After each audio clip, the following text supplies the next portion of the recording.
Ding dong lonceng berdentang menyambut malam riang. Ding dong marilah dengar malaikat bergembira. Ding dong,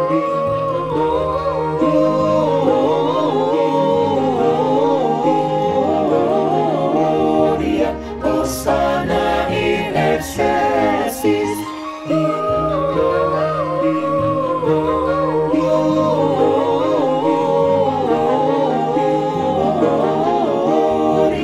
Hosanna in excelsis.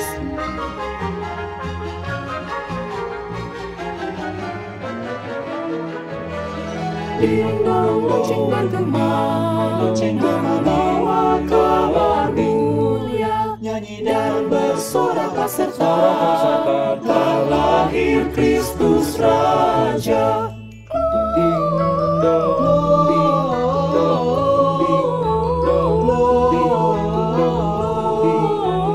gloria, Hosanna in excelsis. Ding dong, ding dong, gloria, Hosanna in excelsis.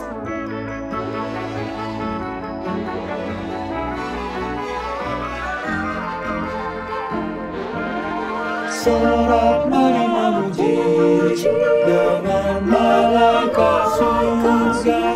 Ding dong lonceng berbunyi, damai turun ke dunia. Ding dong, ding dong, ding dong, ding dong, ding dong, gloria, Hosanna in excelsis. Ding dong, ding dong, ding dong, ding dong, ding dong, gloria, Hosanna in excelsis. Hosanna in excelsis.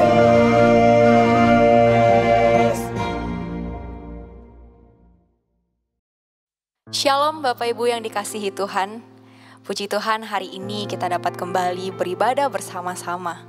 Bersyukur kemarin kita boleh bersama-sama merayakan Natal bersama dengan orang-orang yang kita kasihi. Mari Bapak Ibu sekalian, hari ini saya mengajak kita sama-sama mempersiapkan hati kita untuk datang beribadah kepada Tuhan.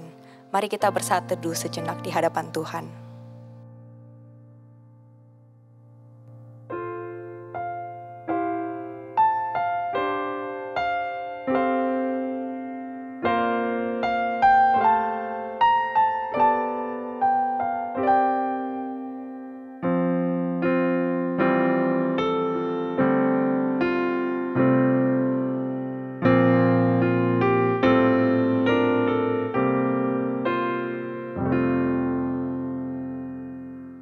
Mari jemaat kita bangkit berdiri.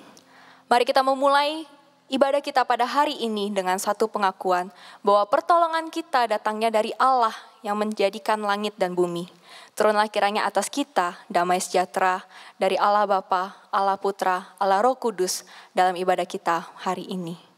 Nah, panggilan beribadah kita hari ini terambil dalam Lukas 2 ayat yang ke-11. Hari ini telah lahir bagimu juru selamat, yaitu Kristus Tuhan di kota Daud. Mari Bapak Ibu sekalian, kita mau memuji Allah kita, Allah Sang Raja, Allah yang turun ke dalam dunia. Mari kita dengan penuh sukacita kita nyanyikan pujian ini.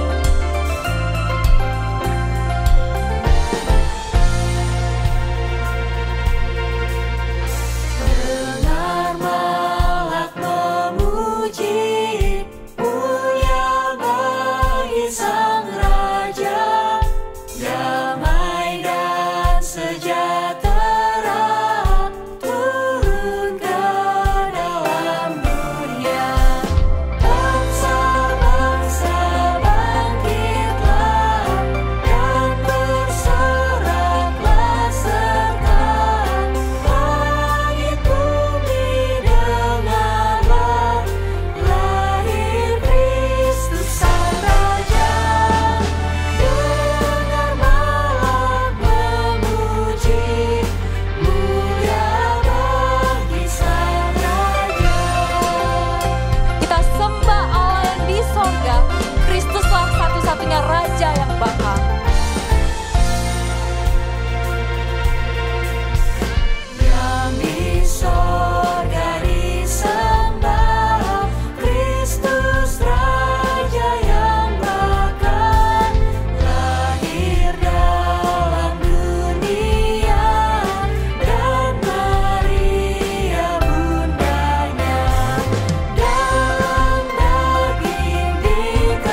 kita berdoa Bapak Ibu.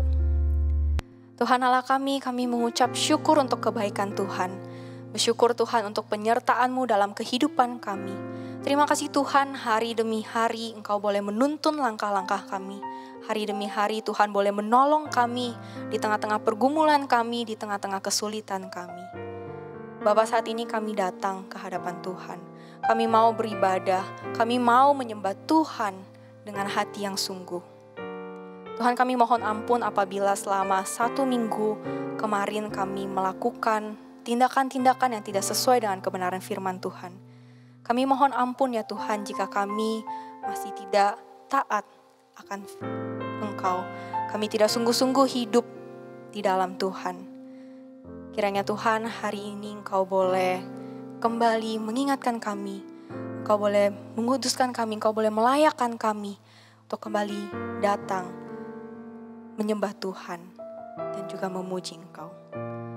Tuhan, kami juga mau berdoa menyerahkan untuk bangsa kami ke dalam tangan Tuhan. Di tengah-tengah situasi pandemi yang masih tidak mudah bagi kami semua, tapi kami percaya tangan Tuhan tidak pernah lepas dalam kehidupan kami di tengah bangsa ini. Kami memohon kiranya Tuhan memberikan hikmat kepada orang-orang yang ada di pemerintah, setiap mereka yang turut berbagian dalam mengambil keputusan-keputusan, kebijakan-kebijakan bagi negara kami. Biarlah setiap keputusan kebijakan yang diambil boleh sungguh-sungguh menjadi cara yang dapat Tuhan pakai untuk mencegah penyebaran COVID di negara kami. Terima kasih ya Tuhan, kami terus menyerahkan hidup kami ke dalam tangan Tuhan. Untuk saudara-saudara kami, untuk teman-teman kami, untuk keluarga kami.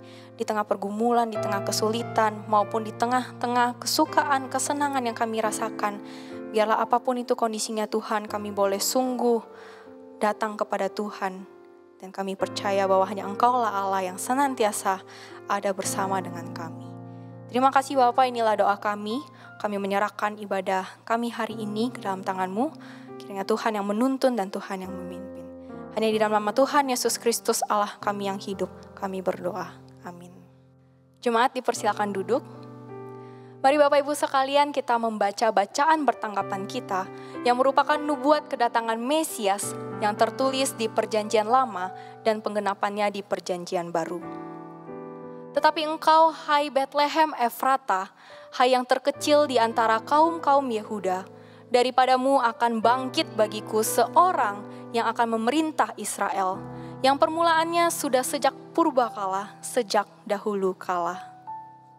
Gembala-gembala itu berkata seorang kepada yang lain, marilah kita pergi ke Betlehem untuk melihat apa yang terjadi di sana, seperti yang diberitahukan Tuhan kepada kita. Sebab itu Tuhan sendirilah yang akan memberikan kepadamu suatu pertanda. Sesungguhnya seorang perempuan muda mengandung dan akan melahirkan seorang anak laki-laki, dan ia akan menamakan dia Immanuel. Sesungguhnya anak darah itu akan mengandung dan melahirkan seorang anak laki-laki, dan mereka akan menamakan dia Immanuel, yang berarti Allah menyertai kita. Sebab seorang anak telah lahir untuk kita, seorang putra telah diberikan untuk kita. Lambang pemerintahan ada di atas bahunya, dan namanya disebutkan orang, penasehat ajaib, Allah yang perkasa, Bapa yang kekal, Raja damai. Ketika mereka di situ, tibalah waktunya bagi Maria untuk bersalin, dan ia melahirkan seorang anak laki-laki, anaknya yang sulung. Seorang anak telah lahir untuk kita, seorang putra yang diberikan lambang pemerintahan. Mari Bapak Ibu kita mau memuji Tuhan kita.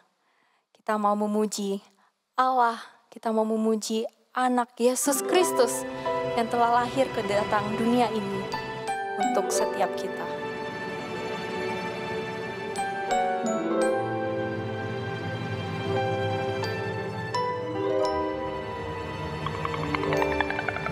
Seorang anaklah lahir untuk kita, seorang putera diberikan,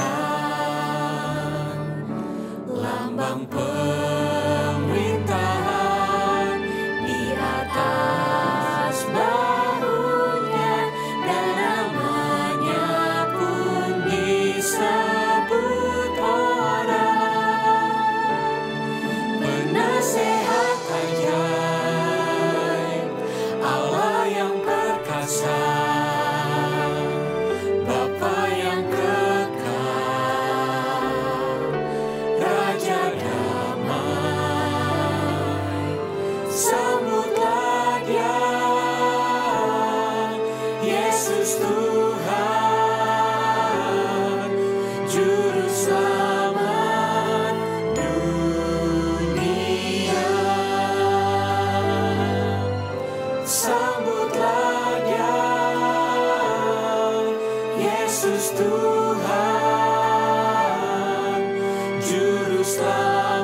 jemaat yang dikasihi Tuhan, kita bangkit berdiri. Bersama dengan orang-orang percaya di berbagai tempat, mari kita menyatakan pengakuan iman kita, pengakuan iman rasuli. Aku percaya kepada Allah, Bapa yang Maha Kuasa, Khalik langit dan bumi, dan kepada Yesus Kristus, Anaknya yang tunggal Tuhan kita, yang dikandung dari Roh Kudus, lahir dari anak darah Maria, yang menderita sengsara di bawah pemerintahan Pontius Pilatus, disalibkan, mati dan dikuburkan, turun ke dalam kerajaan maut, pada hari yang ketiga bangkit pula dari antara orang mati, naik ke surga, duduk di sebelah kanan Allah, Bapa yang Maha Kuasa, dan dari sana Ia akan datang untuk menghakimi orang yang hidup dan yang mati. Aku percaya kepada Roh Kudus, gereja yang kudus dan am, persekutuan orang kudus, pengampunan dosa, kebangkitan orang mati, dan hidup yang kekal. Amin. Jemaat dipersilakan duduk.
Shalom, jemaat yang dikasihi oleh Kristus Yesus.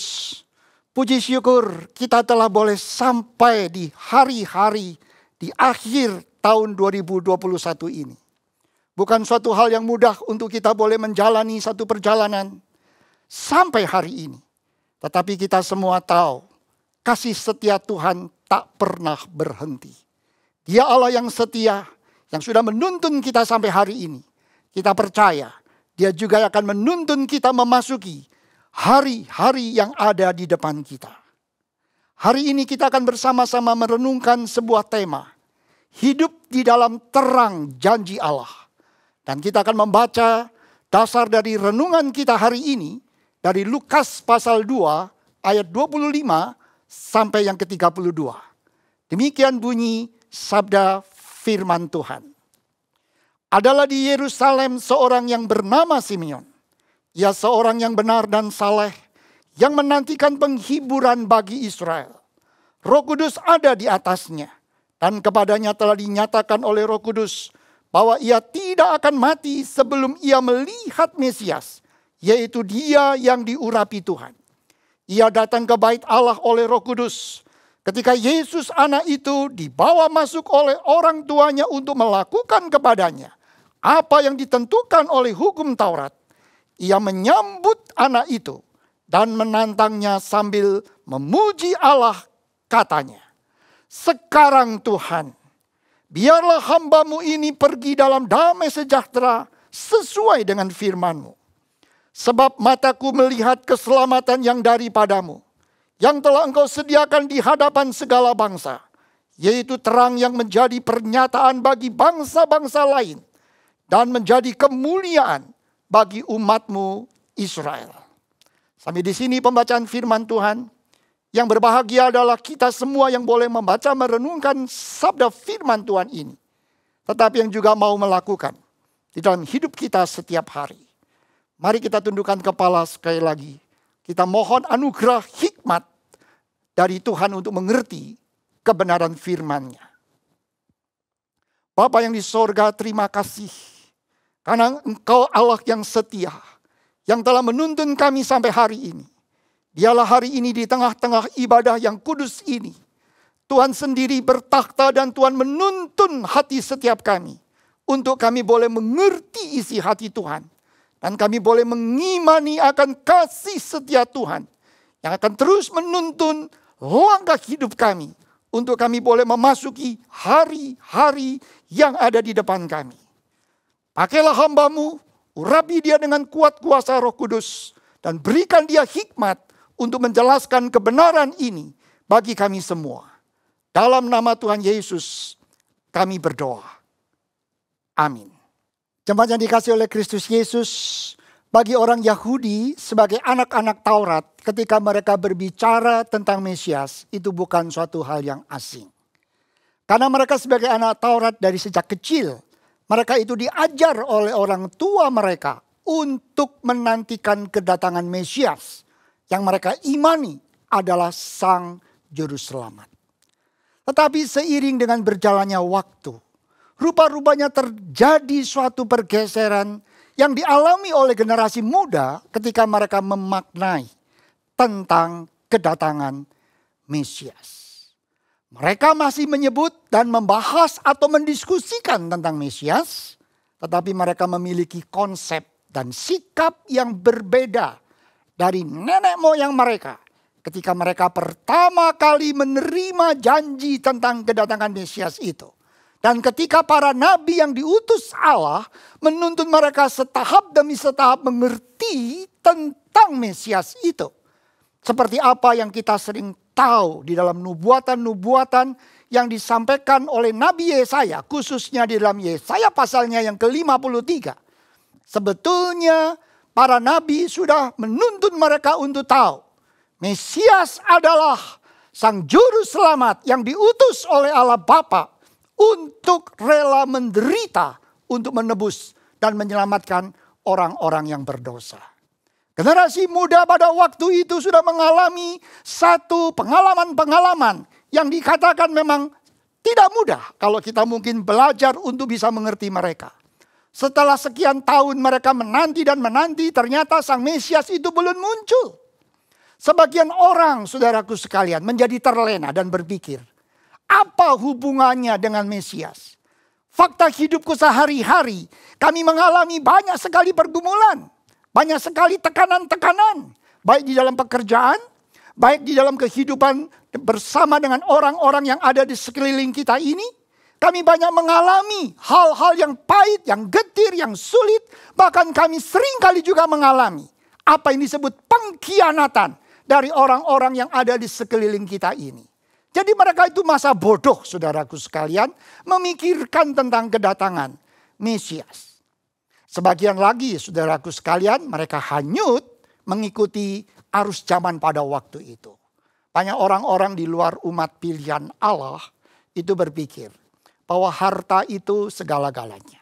Kalau mereka bisa menimbun harta atau uang yang banyak, sebetulnya itu seperti sebuah power untuk bisa controlling hidup mereka atau lingkungan yang ada di sekeliling mereka. Sebab itu mereka berusaha bekerja sekeras-kerasnya untuk bisa mengumpulkan harta sebanyak-banyaknya di lumbung mereka. Dan mereka lebih suka untuk bisa membangun satu relasi atau koneksi dengan orang-orang yang memiliki jabatan di pemerintahan. Karena mereka bisa menjanjikan untuk bisa memberikan satu posisi bagi mereka. Untuk mereka bisa mengkeruk harta yang mereka imani. Itu semua akan bisa membuat mereka itu bahagia. Sebab itu tidak heran saudara, ada orang-orang seperti pemungut cukai rela mengeluarkan uang yang cukup banyak untuk bisa membeli posisi yang ditawarkan kepada mereka. Saudaraku sekalian, hal seperti ini memang sangat menyedihkan. Tetapi hal seperti ini ternyata saudara juga sudah memasuki aktivitas yang ada di dalam bait Allah. Segala sesuatu yang ada di bait Allah itu sepertinya dipikirkan dari sisi atau dasar kacamata keuntungan secara materi. Kita semua tahu bahwa bangsa ini ketika harus mempersembahkan korban bakaran, dikatakan ternak yang akan dipersembahkan itu harus diuji dulu kehalalannya.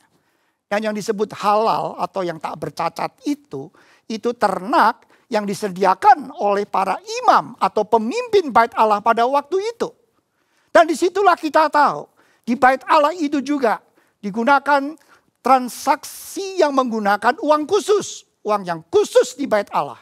Dan untuk menukarkan uang yang bisa dipakai di luar dengan uang yang dipakai di bait Allah ini, imam-imam itu bisa menggunakan kurs yang tinggi. Sehingga hal ini saudara seringkali menimbulkan keprihatinan dan menimbulkan pertanyaan. Bagaimana bisa bait Allah dipimpin oleh orang-orang yang bukan lagi menegakkan dan meninggikan kebenaran. Tapi justru sesuatu yang selalu dihitung dari sisi untung rugi secara materi. Zaman itu memang zaman yang juga dikatakan saudara, zaman yang gelap. Banyak penafsir mengatakan 400 tahun sebelum Tuhan Yesus datang, dikatakan tidak ada wahyu. Manusia sepertinya diizinkan hidup menurut kehendak dirinya sendiri. Tanpa intervensi Allah. Manusia sepertinya mengumbar hawa nafsu mereka. Dan sepertinya tidak peduli lagi apakah yang mereka lakukan itu sesuai dengan kehendak Allah. Imam-imam sebagai pemimpin rumah Allah pada waktu itu ternyata tidak bisa membawa kehadiran Allah nyata bekerja di tengah-tengah kehidupan umat Allah. Lembaga institusi rohani ini sepertinya sudah hancur, saudara. Mereka masih menjalankan liturgi atau sistem ibadah mereka. Tetapi semua itu tidak bisa menghantarkan orang-orang untuk bisa mengasihi Tuhan dan menikmati atau mengenali kasih Tuhan yang boleh memberikan kekuatan, yang bisa memberikan arti, yang bisa memberikan mereka satu kemampuan untuk bersyukur di dalam perjalanan hidup mereka itu sekalipun sulit. Saudara, kita tidak bisa tutup mata. Di hari-hari seperti itu ada orang-orang yang hidup di luar lingkaran bait Allah. Hidup tertindas karena pekerjaan yang berat karena para gembala. Ada orang-orang tertentu yang mungkin lahir dihakimi oleh sesamanya. Memiliki dosa yang besar sehingga mereka harus dijauhkan dari keluarga. Orang-orang seperti ini mungkin bertanya, saudara. Apakah memang Tuhan itu begitu jahat sehingga menghukum mereka? Dan apakah kalau memang Mesias itu datang, Mesias itu juga akan menolak mereka? Saudara, kepahitan bisa membuat kita menjadi putus asa, saudara. Tetapi disinilah kita mau bertanya. Di akhir bulan ini, sebelum kita mengakhiri tahun ini, ketika setelah sepanjang tahun ini kita bergumul, kita berjalan, kita mungkin banyak berseru minta tolong kepada Tuhan atas semua perkara yang kita alami. Tetapi kita mungkin masih merasakan adanya tantangan kesulitan yang kita alami. Belum berakhir. Saudara, apakah Tuhan tahu akan semua ini? Dan Tuhan akan menyelesaikan bagi kita? Saudara, pertanyaan ini membuat kita bertanya. Apa Tuhan lupa, saudara, akan Mesias yang dijanjikannya?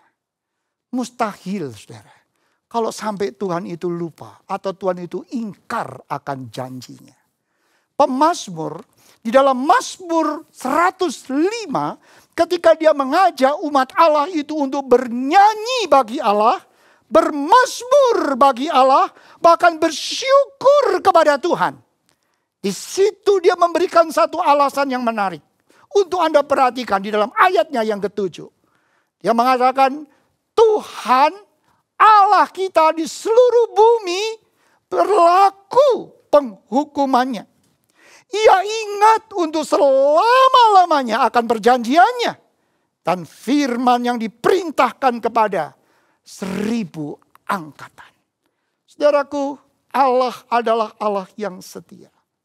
Dia tidak mungkin mengingkari janji-janjinya.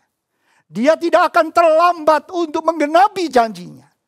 Dia tidak akan sampai 1 detik pun juga terlambat. Di dalam Galatia pasal 4 ayatnya yang keempat dikatakan. Setelah genap waktunya maka Allah mengutus anaknya yang lahir dari seorang perempuan dan takluk kepada hukum Taurat.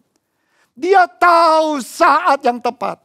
Dan ketika dia tahu saat yang tepat itu, dia memiliki kuasa untuk melaksanakan rancangannya itu.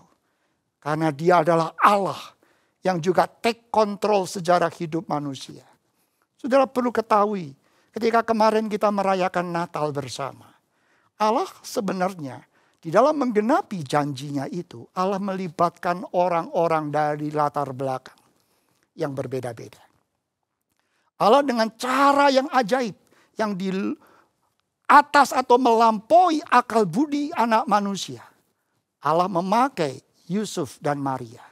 Sekalipun mereka tidak pernah menikmati satu hubungan intim. Maria dikatakan mengandung sang bayi Yesus oleh Roh Kudus. Dan Yusuf bisa mengimani itu sebagai suatu tanda bagaimana Allah yang berkuasa menggenapi janji-janjinya. Allah bukan hanya pakai Yusuf dan Maria. Allah juga pakai Zakaria, Elisabet dan putranya Yohanes yang kita lebih kenal sebagai Yohanes Pembaptis. Allah juga pakai orang-orang seperti para gembala, orang-orang sederhana yang sepertinya tidak mungkin bisa mengerti lebih dalam tentang perkara-perkara rohani. Karena pekerjaan mereka membuat mereka jauh dari bait Allah. Tapi Allah juga memakai para majus yang datang dari timur untuk memberikan satu kepastian bahwa sang raja itu, yaitu Mesias itu, sudah datang. Saudaraku sekalian, Allah adalah Allah yang setia. Sebab itu di tengah-tengah zaman segelap apapun juga, orang-orang yang tetap menaruh iman, orang-orang itulah yang akan menyaksikan kebesaran dan kemuliaan Allah.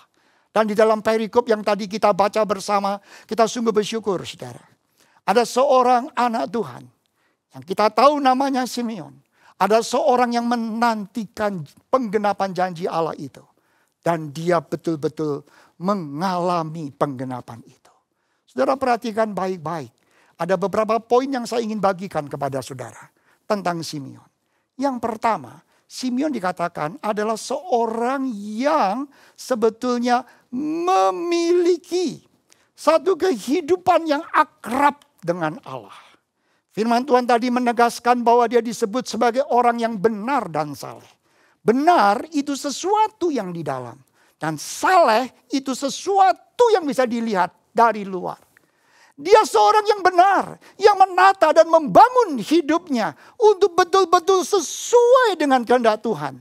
Di dalam dirinya ada satu iman untuk dia harus membangun dan menata hidupnya untuk selalu sinkron sesuai dengan firman Tuhan, dengan kehendak Tuhan. Dan itu dinyatakan keluar sebagai satu bagian yang bisa anak manusia di sekeliling dia melihat. Yang menggerakkan dia bergerak adalah hati yang takut akan Tuhan.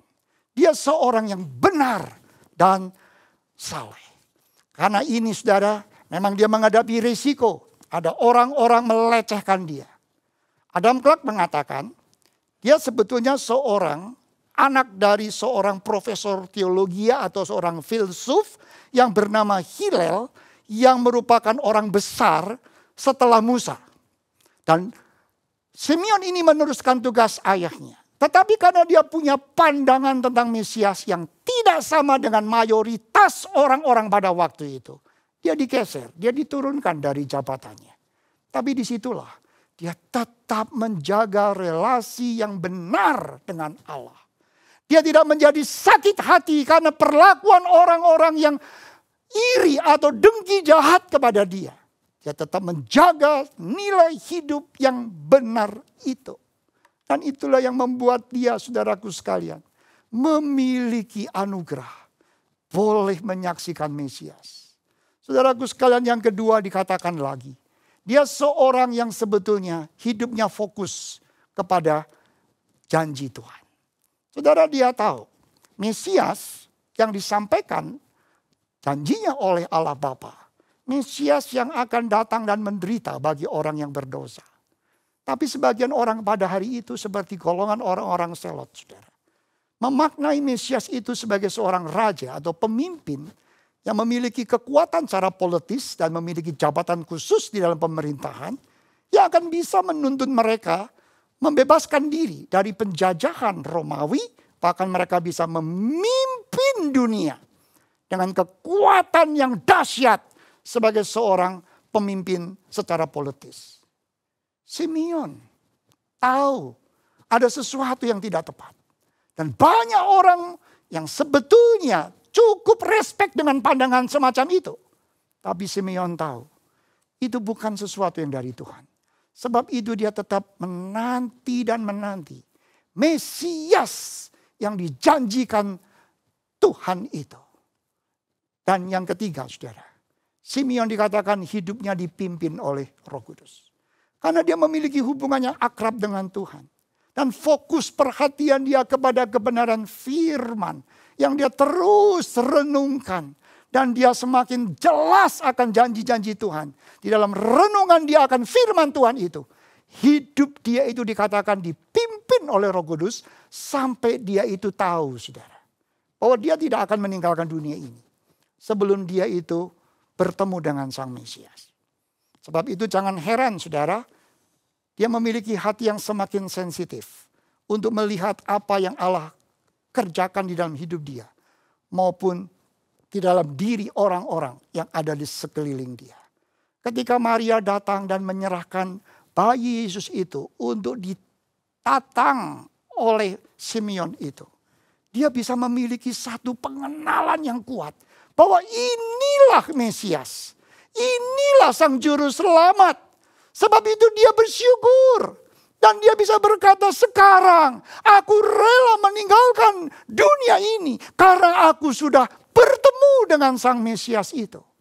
Seorang yang dipimpin oleh Roh Kudus akan memiliki, saudara, banyak kesaksian yang membuat dia bisa bersyukur dan memuliakan Tuhan. Dan lebih daripada itu, saudara, Simeon adalah seorang yang hidupnya melayani.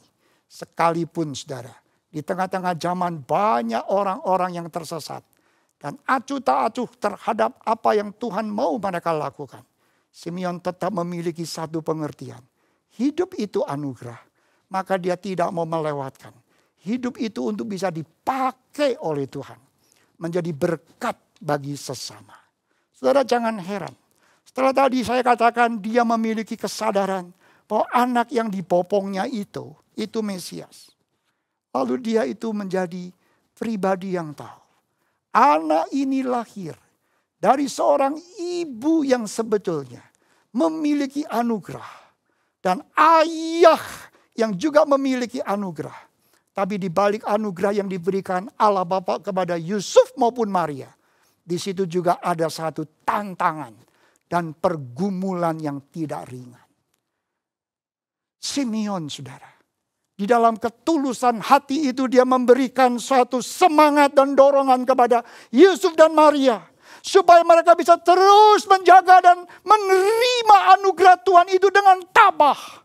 Sekalipun dikatakan, saudara, menjadi Maria itu seperti ada satu pedang yang menusuk hati dia. Karena dia tahu dia melahirkan Yesus bukan karena hubungan dengan tunangannya Yusuf. Tapi itu dari Roh Kudus. Sesuatu yang akan sulit ketika diungkapkan kepada Yusuf atau kepada orang lain. Orang bisa menerimanya. Demikian juga dengan Yusuf. Ketika dia boleh mendengar kesaksian Maria. Bisa menerima dan mengamini itu. Bukan suatu hal yang mudah. Tapi disitulah saudaraku sekalian. Simeon yang diurapi oleh Roh Kudus. Dia bisa menyampaikan semangat dan dorongan itu. Dan dia kemudian menyanyikan nyanyian yang kita semua tahu. Bahwa keselamatan itu bukan hanya untuk orang-orang Israel saja. Tapi untuk segala bangsa. Sebab itu di hari Natal, saudara. Berita keselamatan bukan hanya diberitakan kepada orang-orang Israel. Tapi juga kepada kita. Dan kepada seluruh umat yang ada di muka bumi ini. Saudaraku sekalian, pelajaran apa yang bisa kita tarik dari renungan pagi atau perenungan hari ini? Saudaraku sekalian, kalau kita mau jujur, saudara. Yang pertama, kita harus mengaku kita bisa sampai hari ini karena anugerah Tuhan. Sekalipun mungkin sepanjang tahun ini, saudara. Kita mungkin berseru, kita mungkin menghadapi tekanan, tantangan, dan kita memohon kepada Tuhan. Sepertinya Tuhan itu tinggal diam. Tapi itu bukan berarti, saudaraku sekalian, Tuhan lalai akan janjinya. Tuhan lalai untuk menjaga saudara dan saya. Ada saat-saat kita hari ini belum bisa mengerti mengapa dia belum hadir untuk menyelesaikan masalah yang kita hadapi. Tetapi saudara ingat, jangan padamkan pengharapan di dalam Kristus. Jangan biarkan si iblis untuk membuat engkau dan aku ragu-ragu. Sepertinya kita tidak akan mampu mengakhiri tahun ini sebagai pemenang. Sepertinya kita tidak akan mampu menyambut tahun depan di dalam satu langkah yang tegap untuk melanjutkan kehidupan kita dan melayani, memuliakan Dia. Saudara, Allah tidak akan gagal. Dia pasti akan terus menjaga, menopang dan memberikan kemenangan di dalam hidup Anda dan saya. Namun di atas semua itu, saudaraku sekalian, bergaul akrab dengan Allah itu merupakan satu nilai yang akan membawa saudara menemukan hikmat, anugerah, kekuatan dari Allah. Saudara, seringkali kita menyebut nama Allah, tetapi hanya secara teoretikal. Tetapi kita tidak bisa menjalaninya di dalam realitas untuk mengamini tentang Dia. Kita sering menyebut Allah kasih, Allah maha hadir, Allah maha tahu. Tetapi ketika kita berjalan, saudara, ketika kita menghadapi hal-hal yang kita seringkali sebut sebagai tantangan, tekanan, atau pergumulan, semua itu sepertinya menjadi sirna dan tidak ada nilai sesuatu yang berarti untuk kita bisa menghadapi semua tantangan atau tekanan itu. Saudaraku sekalian, tetapi kalau engkau dan aku bisa bergaul akrab. Saudara, kita bukan hanya bisa menyebut Dia Allah yang maha kasih. Tapi kita bisa mengatakan, Tuhan, kasih-Mu sungguh nyata. Engkau bukan lagi Allah yang maha kuasa. Tapi Engkau betul tidak pernah terlambat untuk menjaga dan melindungiku dan menjauhkanku. Kalaupun aku pernah jatuh, tak akan tergeletak. Karena Engkau telah berjanji. Buluh yang terkulai tak dipatahkan.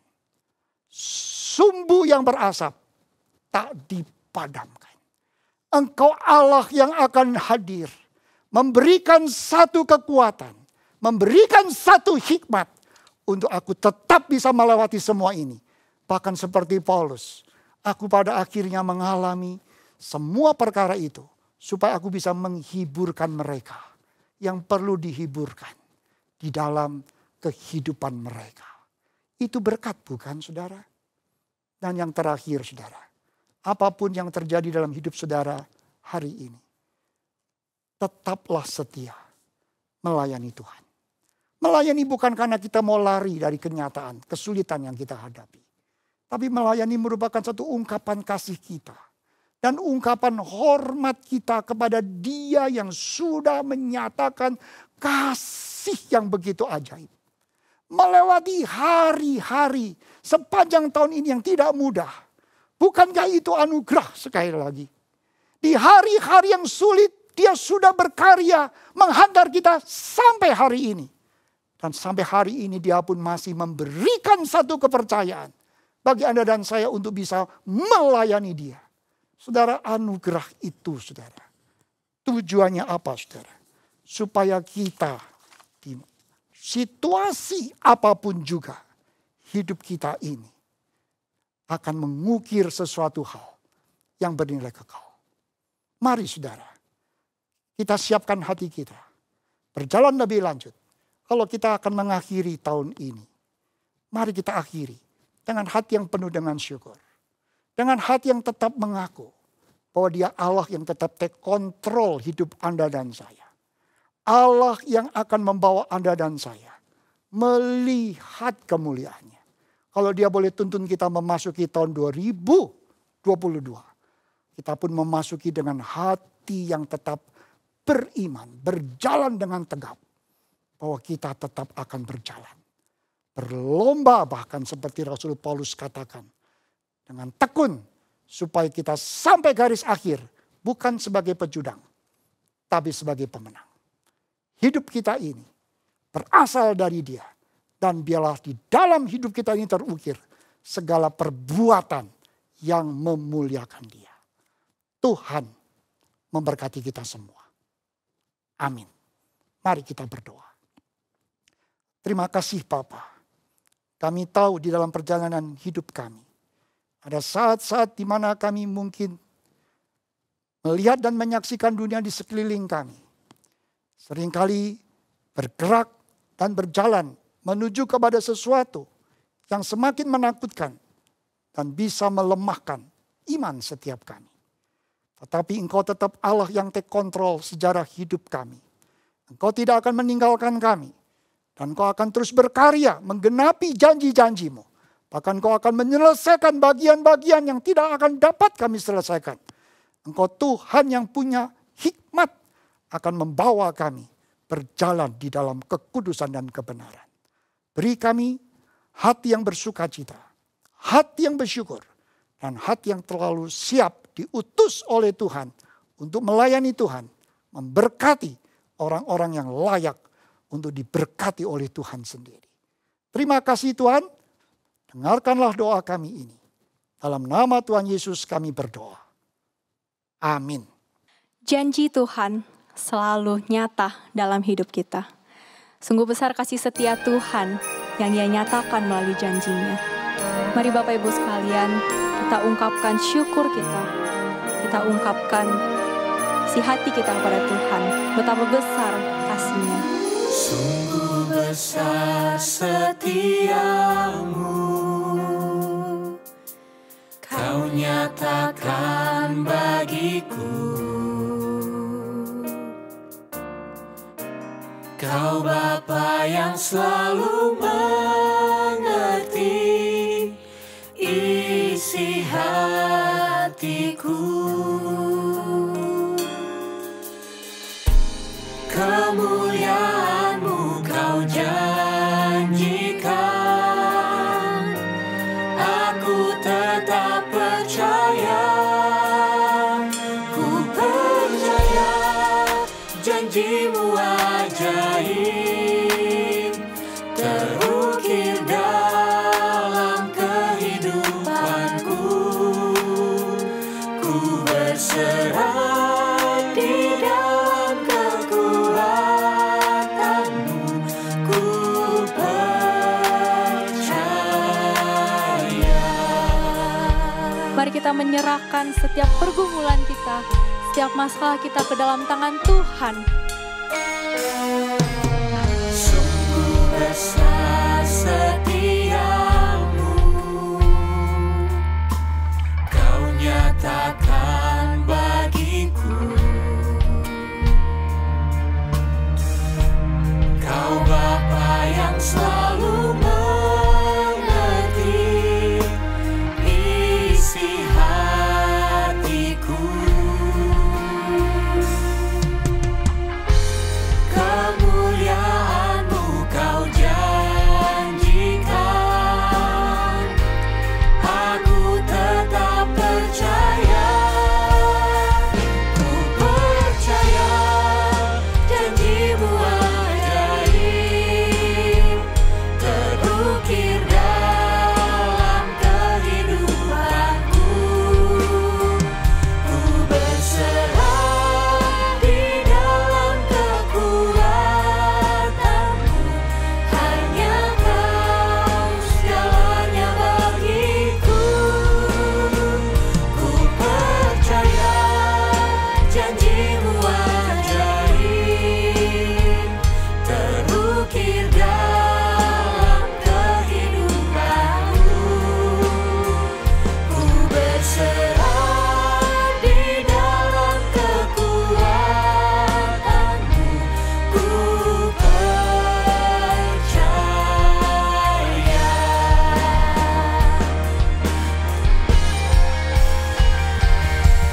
Tak akan ku takut, tak akan ku gentar, Kaulah imanku, Kaulah Tuhanku. Tak akan ku ragukan kebaikan-Mu di hidupku.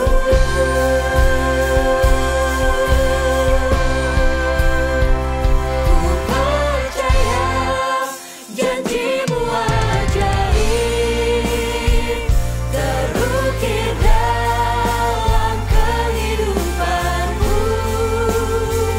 Ku berserah di dalam kekuatan-Mu, hanya Kau segalanya bagiku.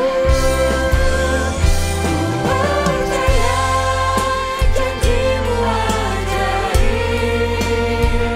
terukir dalam kehidupanku. Ku berserah di dalam kekuatan-Mu, ku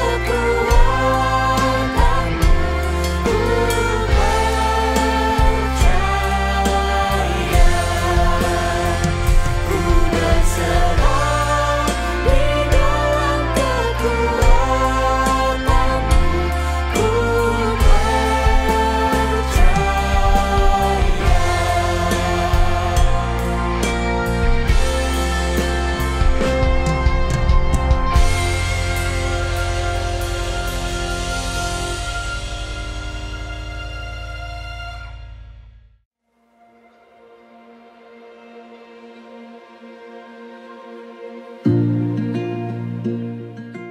Senyum itu ekspresi sukacita yang terpancar dari dalam diri kita. Senyum itu tanda kalau kita bahagia, dan itu cara paling gampang untuk menularkan kebahagiaan juga kepada orang lain. Senyuman itu kelihatannya simple, tetapi pengaruhnya, efeknya itu begitu luar biasa dan begitu powerful. Kita bisa menjadi terang dan garam dunia lewat senyuman yang berasal dari Tuhan.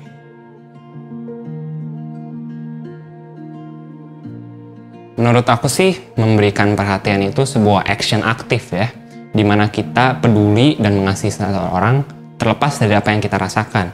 Ketika kita memberikan kasih kepada orang lain atau kita memberikan perhatian, sekecil apapun, sadar kita dipakai oleh Tuhan ya, menjadi terang di dalam kegelapan yang mungkin orang lain hadapi. Karena bagi orang yang sedang di dalam masalah atau di dalam masa sulit, kasih sekecil apapun itu sangat besar bagi mereka dan memberikan pengharapan. Buat aku, berdoa itu berbicara kepada Tuhan. Berterima kasih sama Tuhan, juga bersyukur buat semua berkat yang Tuhan sudah berikan untuk kita semua. Aku percaya setiap doa yang kita naikkan kepada Tuhan akan selalu memberi kedamaian di hati kita. Jadi kalau ada yang bikin aku takut, aku pasti berdoa. Dengan berdoa, hati yang gelisah akan menjadi tenang.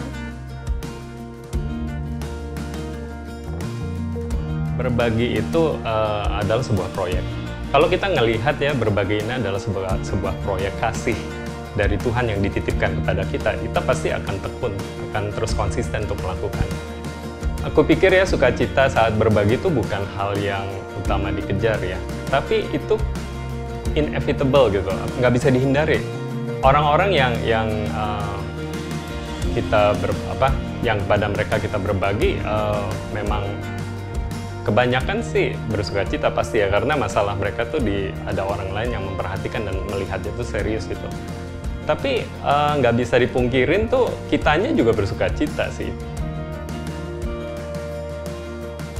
Jadi kita hidup dalam kasih, dalam iman, dalam anugerah, dalam firman, dalam kebenaran, dan dalam kasih Allah. Gereja ini bertumbuh.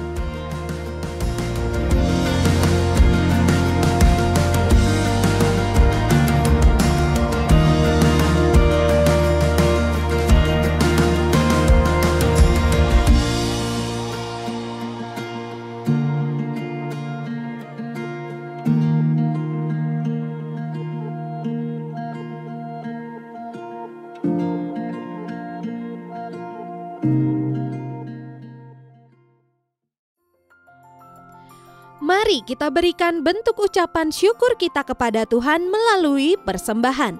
Saudara dapat memberikan persembahan melalui scan QR Code yang tertera pada layar Anda.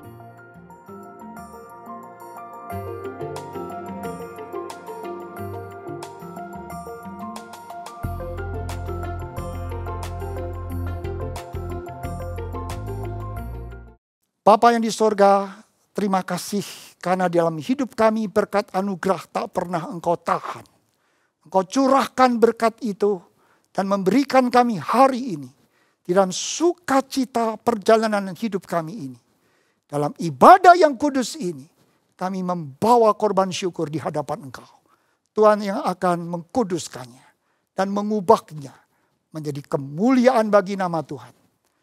Berkati hidup kami di dalam memasuki hari-hari di depan kami juga. Biarlah langkah kami selalu ada di dalam pimpinan Tuhan. Dan kuat kuasa Roh Kudus selalu menaungi kami. Jemaat yang dikasihi oleh Kristus Yesus, terimalah berkat Tuhan. Sinar kemuliaan Allah Bapa yang bersinar dari takhta Allah yang Maha Kudus di sorga menerangi hatimu. Kuat kuasa dan damai sejahtera Kristus Yesus di dalam pertolongan, penyertaan dan penghiburan Allah Roh Kudus bersama dengan engkau dari saat ini sampai kedatangan Tuhan Yesus yang kedua kalinya dan sampai selama-lamanya. Amin.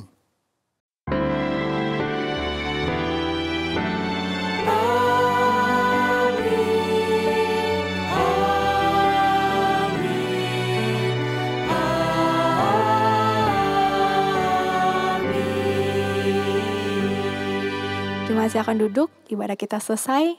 Jemaat dipersilakan mengambil waktu teduh.